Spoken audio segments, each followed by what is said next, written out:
Yo, what's going on, Epic 7 fam? I'm Sue, and this is my special Mystic Summon tier list for spring of 2025. Before I talk about who I think the best characters are, the ones most deserving of your Mystic medals if you decide to roll on this banner, a couple of quick notes.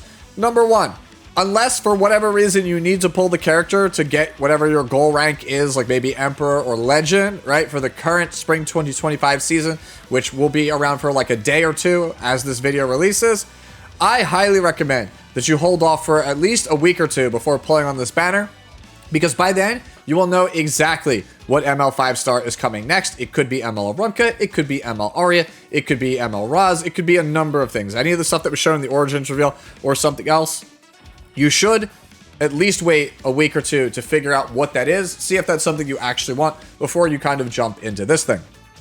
Number two, everything on this tier list, how I rate characters, is based on the upcoming balance patch that's going to be a week from this video releasing, and also the current preseason changes for the summer 2025 preseason, the Battle Frenzy. That is an extra 1500 attack, 500 defense, and increased damage over time effects for all characters. I am operating under that assumption. Obviously, I won't be able to test that, right, until it goes live, and even if I waited, it's in the preseason when most of the best players, right, are not playing, so it's hard to get accurate data on how good these things actually are unless you're playing mocks with other top players.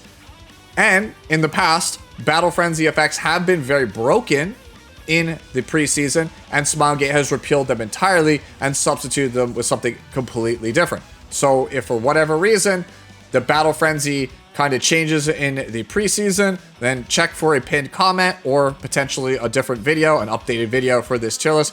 Something to actually keep in mind.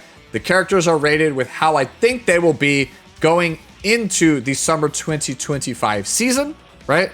But again, I don't have perfect information. I don't know if Battle Frenzy is going to stay that way. We don't know what ML character comes after and how it changes the meta entirely. For example, Lone Wolf Peyra made dark units quite a bit stronger than they would be naturally. Right? We don't know about potential collab units. We don't know about E7 origin units, like how they're all going to influence this stuff. This is based on just my speculation and my experience on how I feel about the current state of the game. And finally, this last thing here. New Moonlight heroes will not be released during this period. However, the existing guaranteed summon count for ongoing Mystic Summon will be carried over. This is basically just a fancy way of saying, if for whatever reason you choose a character and you don't hit it, let's say you're 50 away from Pity when the banner actually ends, you will start the next Mystic banner at 50 away from Pity, so you can roll with confidence. Like if for whatever reason, whatever is after this is not something that you want, you can essentially just feel free to roll on this thing and bank and get whatever character you actually want and treat it as if you would a standard rerun Mystic banner. Anyways, with that out of the way, let's jump over to my tier list. So here it is, right? So you have the must-haves. These are characters I think that every single player should have access to. Incredibly important. These are characters that are not as good as the ones above them, or they're as good as the characters above them, but only for certain playstyles. For example, right, Harsetti is very good for a turn 2 player, but if you like to pre-ban Harsetti, then obviously the character doesn't really hold value to you. You could pull the character, but for whatever reason, let's say you just don't enjoy playing against it, you just want to keep her pre-ban, obviously it's going to lose a bit of value. And if you're a cleaver, somebody like Last Rider Krau might also have a little bit less value to you. Commonly used is, as it says, these are characters that I see on ladder that have a decent amount of usage, right? They're not super niche picks, but they have like heavy usage in the 4th, 5th pick slot. You'll see them as 4th or 5th pick every once in a while, right? Like maybe I would say like 1 in 3, 1 in 4 games. Sometimes used are like the more niche characters that I rarely see, right? And then there's like obviously ones like Spirit Iceline, who I think will jump in playability, which is why she is here. The good cleave units, these are just the things that I think every cleaver should probably have access to. 2 of these are obviously better than the others, so I'll point that out when we get there. And then we use this guy for hunts, is for Straze, because he's still the best hunt character in the game. So if you actually still farm hunts, right, and you're not somebody who just does Rift all the time, then Straze has value. Otherwise, you kind of just jam him here. Can't recommend and can't choose. Obviously, not going to cover them here in this video.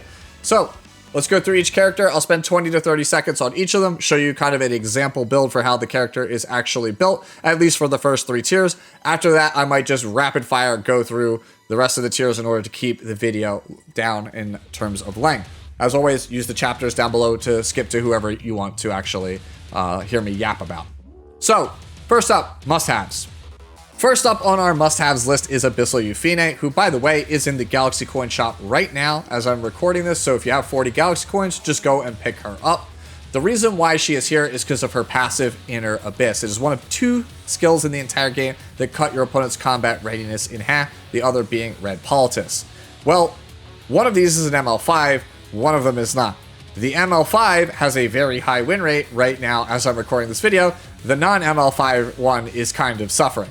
So hopefully you can kind of see where I'm coming from here. This is a character that's very good versus a lot of the high combat readiness tempo-based comps that are on ladder right now. It's very popular, very high win rate. She's one of the best checks to that, and she has a very high win rate as a carry despite all that.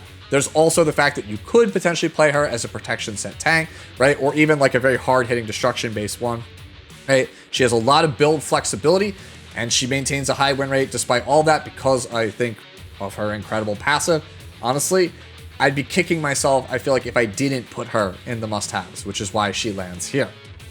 After Abyssal Yufine comes Belian, who is a top 3 win rate hero currently for a number of reasons. Number 1, 3F makes her one of the best damage dealers in the entire game, full stop. So if you have that artifact or you can acquire it from the E7 Origin class summon system, great. Character is just insane as a damage carry. Also, she's very good as a protection set tank, specifically against Cleave, but sometimes against aggro compositions. So if you're looking for a dedicated tank for that role, she can be that for you. Lastly, her effect resistance imprint, which everyone has access to thanks to her being a boss character, makes her very strong in ER heavy team compositions. And honestly, the ER team compositions are pretty good right now in ladder. I think in some cases they're better than the standard compositions that we see from turn 2 players. In the future, turn 2 players might just be leaning more towards the effect resistance style of gameplay, and Belian is very, very important for that style of gameplay, that game plan. After Belian comes Death Dealer Ray, who is the control character of the format alongside of Hellion Lua, who you can't choose. I don't think I really have to explain this character. He probably should have been nerfed at this point. He's incredibly frustrating to play against. You just press S3, strip your opponent's buffs, press S2, and then Venom and Pestilence your way to victory. He works in pretty much every single gameplay style, from Guild War to Arena to World Arena, Cleave, Aggro, turn 2. He works in all of it. After Ray comes Empyrean Ilynav, who is the most flexible knight in the game and a top 5 win rate hero right now. This character does everything. She could be your tank. She could be your main damage carry, an injury-based solution, a cleanser. She works well in tempo. You name it, this character does it. And that's before we talk about her penetration resistance passive, which just completely kills a lot of the damage dealers in the format. There's a lot of things your opponents just cannot play into Ilynav. If Ilynav gets power crept or falls off, then this game, in my opinion, is truly doomed. She is one of the 2 units that I think is worth the pick up on this banner, no matter what character comes after her. The second one, by the way, is this girl, New Moon Luna. I think she is currently the best PvP character in the entire game. She is incredible in Guild War, Arena, World Arena, and she has 2 incredibly powerful builds. Fast one on Ancient Book to set up Cleave or aggro comps, or you could play her at just 250 speed on Etika Scepter with a huge amount of bulk, and that will just carry a game for you outright. Either way, Luna is arguably one of the strongest characters in all of Epic 7 history. And finally, to round out this tier, we have Phantom Politis, who is a powerful PvP opener that can strip buffs, give a lot of tempo to your team, and is permanently stealth, making her very hard to deal with. The real reason, though, she's so good is her resource reduction passive, which completely hampers meta units like Afternoon Soaked Flan, Young Senya, and Urban Shadow Choux. Now let's move on to the incredibly important characters, starting with Blood Moon Haste. Haste is a staple turn 2 unit that's great at protecting key components of your team. If your opponent kills someone before they kill Haste, his passive Grudge will activate, which will enable him to use a true damage nuke on his S3 that can revive your entire team. This pretty much just undoes all of your opponent's game actions. Just an amazing safety net for every single player to have, both turn 2 and cleaver alike. After Haste, we come to Fallen Cecilia, who's my favorite tank. After her changes, she reduces fixed damage that your team takes from all sources. If you take a look at the most popular and most successful carries right now, aside from Bloodblade Corinne, they're things like 3F Belian, Urban Shadow Choux, and Tori. All of these characters, to a large degree, rely on fixed damage, which means that Fallen Cecilia is good against lots of the meta-winning damage dealers. She also has built-in protection set, which is pretty much required for a lot of tanks to be successful nowadays. The fact that she has it built in means it's pretty easy to gear for a lot of players who've been neglecting Golem, which is why she lands here. After Cecilia, we come to the most hated and definitely the most banned character in the game in Harsetti.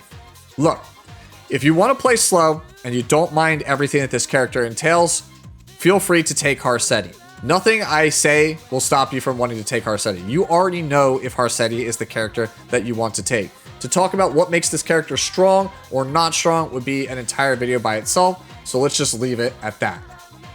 After Harsetti, we come to Last Rider Krau. Originally, I wanted to put Last Rider Krau much lower in something like sometimes used, but his top 10 win rate status makes it really hard to say that he's not under incredibly important. He's very strong versus Harsetti as well as Belian, who are two heavily played characters in all formats. He's a solid tank outside of that in a huge variety of situations. And his S3, Mobile Weapon Siegfried, provides a cooldown reduction to his entire team and enables very powerful tempo compositions with characters like Laya and now the newly buffed Sylvan Sage Vivian. It's very possible that people are sleeping hard on this character right now, and with potential releases in the future, he can only continue to gain in value. After Krau, we come to Urban Shadow Choux. Choux, alongside of Death Dealer Ray, is the injury character of the format. If your opponent is slow, Choux is the solution, as she will out-tempo them and completely run them over. If you own Lone Wolf Payra and you like to play her often, then this character is going to be nearly a mandatory pickup for you, as those two characters together are like peanut butter and jelly. And lastly, in this tier, we come to Zio, aka the I have first turn button. Obviously, a very important character for anyone that wants to go fast, but also somebody that's very important to have for turn 2 players that want to have the option for an aggro pivot.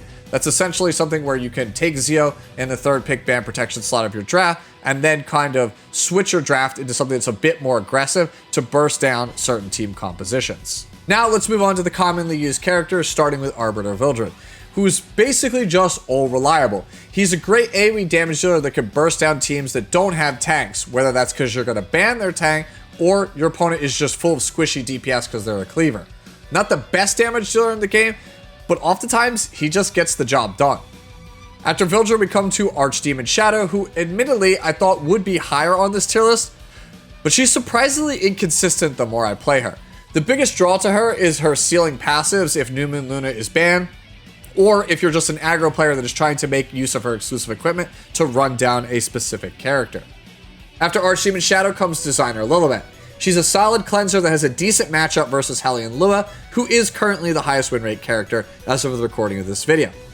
She's also one of the best characters that you can play into Harsetti, and is just generally good versus a lot of control compositions, even if she's not the exact best character for that specific scenario. Next up, we come to Dragon Bride Senya. Much like Blood Moon Haste, she's an excellent safety net to protect one specific character. The problem though with Senya is that we are in a format that is filled with seals as well as injury, which are her two major weaknesses. You can absolutely get a ton of value out of Dragon Bride Senya, and she is very strong, but I feel like it's only when you pick her really late in a draft after the coast is clear. Next up, we have Dragon King Sharun. With her buffs, I expect Dragon King Sharun to actually be an incredibly important pick, more so than a commonly used one, but I'm being pretty conservative with my rating and placement on this tier list in case I'm somehow wrong. Sharun is a very, very good Soul Weaver who can play a variety of roles based on build and artifact. She could range from a healer on things like Celestine to a dedicated stunner with her Soulburn, an aggro bridge with her S3, or even a cleave setup with her S3 if your opponent is filled with Soul Weavers and Knights. She also serves as one of two hard counters to Death Dealer Ray, and even has a solid matchup against Mort, who is one of the highest win rate heroes in the current format as of the recording of this video. Next, we come to Navy Captain Landy. Despite how many hard counters they've introduced to Landy and how inconsistent she is as a damage dealer, she still finds a way to be relevant as a DPS against control compositions since she can't sleeper or stun her. Her passive crit resistance buff also allows the use of buff stacking against certain openers, making her and her teammates that are on the immunity set uncontrollable if they start the match with 3 or more buffs. This makes protection set tank Landy an actually very powerful pocket pick. After Landy, we come to my favorite Soul Weaver in Ruele of Light. Ruele isn't as good as Blood Moon Haste as a safety net, but she is a reliable reviver who's packed with good healing and some cleanse capabilities. If you're trying to make sure a certain character stays alive, Ruele can do that for you, assuming that you didn't already have Blood Moon Haste. Next, we come to Solitaria of the Snow. Admittedly, I don't really like this character, but she's here because she counters focus-based heroes like Afternoon Soak Flan and Urban Shadow Choux, who are 2 of the most common characters in the game. She also counters the next hero on her list in Sylvan Sage Vivian, who is someone I expect to see an uptick in play. If you need a hard counter to these 3 ladies, take Solitaria. Otherwise, I think she's a real easy skip. And finally, to round out this section, we have Sylvan Sage Vivian. I actually think Vivian is already slept on, just no one talks about it because she's hard to pick outside of the 4th or 5th pick slot in most drafts. And that's again, assuming that bystander Huayong is not a factor, whether she's banned or you have her taken.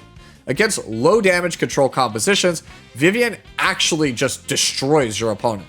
With her buffs, she stacks up her damage even faster, and the cooldown reduction on her S3 allows her to slot into the Last Rider Krau plus Laya draft and completely just run circles around your opponents by having 3 skills that reduce cooldowns on your entire team. I think there's definitely some huge potential for someone so endowed as Vivian. Alright, and now we come to sometimes used and the rest of the tier list. I'm just going to rapid fire go through all of these real quick. Not going to show any builds, just give you like a 5 to 10 second situation on when you use the character. If you want specifics on why these characters over others, feel free to reach out to me on Discord or leave me a comment down below, right? Most of these characters aren't really worth taking unless you have nothing better, in which case, if you have most of the characters already, I didn't think you really needed this actual tier list in order to kind of make up your mind, make a decision. So first up, we have Ambitious Tywin, only really good anymore versus Mort or in Harsetti matchups. Desert Jewel Basar is making a resurgence because of Tori and the fact that she always has a massive barrier. You can invert it and get a lot of free value out of that. Desert Jewel Basar is one to watch. If Tori starts to gain popularity, this is a pretty good counterpick to her. Conqueror Lilius is a serviceable tempo-based character or aggro-based character, but compared to things like Newman Luna, Sea Phantom Politis, or Lone Wolf Para, she just doesn't really cut it anymore. Martial Artist Ken is only here because he's a pretty good counter to the character Eligos, who is commonly used to fight Afternoon Soak Flan. Mediator Kowerik is good versus Harsetti drafts and a backup cleanser if you have nothing else. Pirate Captain Flan is a bridge for dark-based drafts, specifically ones that use Lone Wolf Para that want to pivot into more of a controlling shell. Remnant Violet, also good with Lone Wolf Para, also good versus Harsetti. Sage Ball and Saison, good versus Cleave if you're trying to cut in front of people, but most of the time, Infinite Horizon Acades is the better option. Silverblade Araminta, good control mage if you are somebody that's playing very fast. If you're going for an aggro pivot off of like Zeo or whatever have you, she could be a good controlling option alongside of characters like Pirate Captain Flan, or just in general with another Cleave character like Eternal Wanderer Ludwig.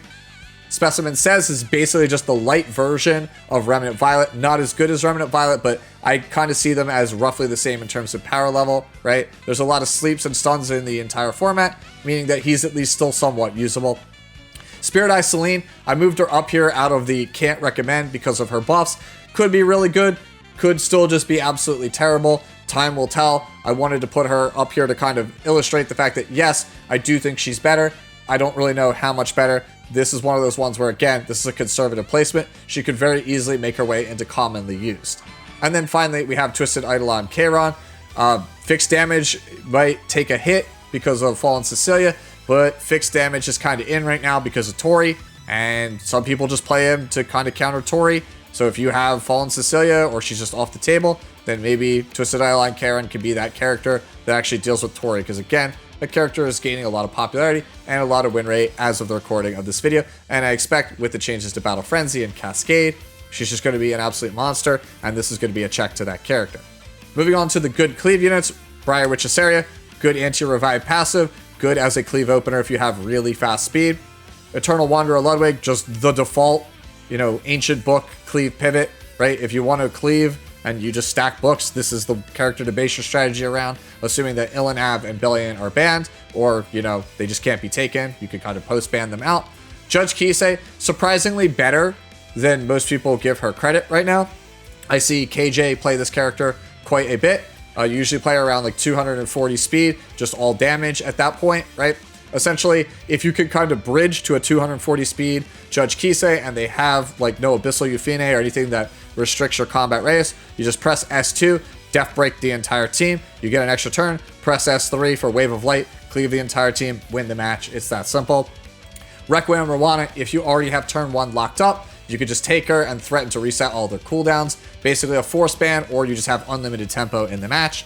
And then top model Luluka is one of the best cleave openers in the game, but just requires astronomical gear that most of the people watching this video can't actually do. Right? If you have like godly gear, then maybe this is the character for you, but you need triple S imprint, like 300 speed, crazy damage. Just too hard to build for the average player, but I wanted to recognize that the character is really good. So if you are a fan of her, you want to try and make her work, more power to you. And then, like I said in the intro, Straze, just good for hunts. So there you go. That's everything for the special Mystic Summon tier list. If, again, you want to know any more about these characters, you have any questions, feel free to ask me down in the comments below, or again, hit me up on Discord. As always, enjoy the rest of your day, the rest of your week, and I'll catch you in the next one. Later now.